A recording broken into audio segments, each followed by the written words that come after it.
Hello, children. I am Priya Tripathi, your English teacher. I hope you all are well at home.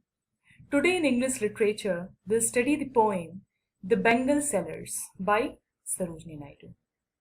This poem is all about Indian culture and the important stages of woman's life. So let's read about this poem. Let's read about the poet first. Sarojini Naidu, lifespan is 1879-1949, was a poet, feminist, and an activist for the Indian independence movement. She was the first Indian woman to become the president of the Indian National Congress. Her published works include The Golden Threshold and The Feather of the Dawn. So now, let's read about the poem. The poem starts with the lines, Bengal sellers are we who bear our shining loads to the temple fair, who will buy these delicate, bright, rainbow-tinted circles of light, lustrous tokens of radiant lives, for happy daughters and happy wives. The poem begins with the speakers introducing themselves as Bengal sellers, who sell their articles at the temple fair. They call out to the people to buy their bangles. These hawkers describe their bangles as delicate, bright, rainbow-tinted circles of light. They advertise by questioning who will buy these bangles for their daughters and wives. It is important to note here that though the speakers of the poem are several, it appears as if there is a single speaker. This is due to the fact that they all have the same purpose and are thus seen singularly as a class essence. Also, the bangles here are called lustrous tokens of radiant lives. It shows us the Indianness of the poem, where bangles are bought on special occasions and are associated with happiness and prosperity. Now let's see the second stanza. Some are meet for a maiden's wrist, silver and blue as the mountain mist. Some are flushed like the birds that dream on the tranquil brow of a woodland stream. Some are aglow with the bloom that cleaves to the limpid glory of newborn leaves. The second stanza onward, the speakers talk of the kinds of bangles they have. Some of these bangles are suited for a maiden's, that is a young unmarried woman's wrist.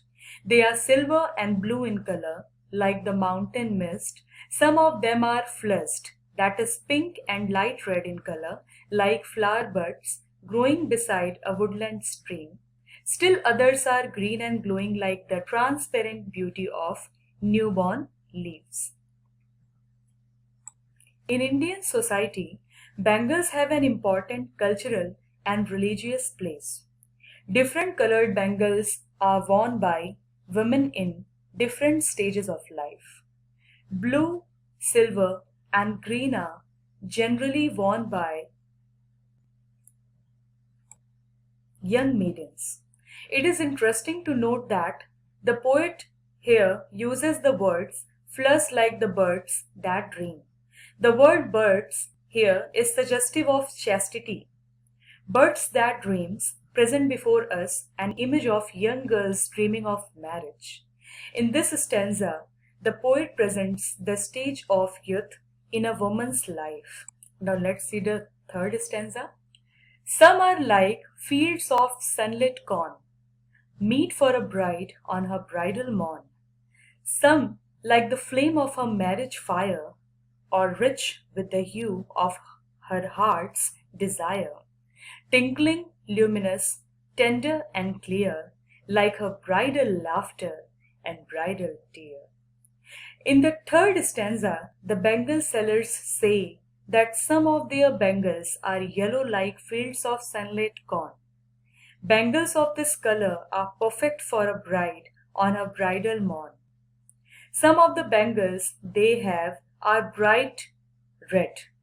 They represent the flame of a newly turned bride's marriage fire. That is, the passion of her newly made relation. The red bangles also stand for her heart's desire. The bangles are tinkling, luminous, tender, and clear. They express both her joy of starting a new life with her husband and the sorrow of leaving her parents behind. What we find striking is the use of the words bridal laughter and bridal tears. These words convey the whole of a woman's transition in life from a maiden to a wife and all the emotions attached with it in a single line. The stanza marks the transition of life from a maiden to a wife. Let's see the stanza 4. Some are purple and gold flecked grey, for she who has journeyed through life midway, whose hands have cherished, whose love has blessed, and cradled fair sons on her faithful breast, and serves her household in fruitful pride, and worships the gods at her husband's side. In the final stanza of the poem, the bangle sellers, the speakers, continue to advertise their bangles. They shout that some of their bangles are purple and gold flecked grey. These are suited for a middle aged woman who has journeyed through life. They are for her who has raised her children well and has remained faithful to her husband and family. These bangles are, they say, perfect for she who has maintained her household with pride and worships the gods at her husband's side. In this stanza, the poet writes down what she perceives as the qualities of a good wife. Such a woman is truly deserving of the purple and gold flecked grey bangles in her eyes. Here we should pay attention to the word sons used to mean offspring. While it could be a happy coincidence, it could also suggest the ingrained attitude of male preference in the society of Sarojini Naidu's time. Here the poem ends. This was all about the poem. I hope you all have understood the poem nicely. Now try to explain it by yourself. You have to write 8 lines of the poem, that is your assignment, and with its poet name. Till then, bye. Take care.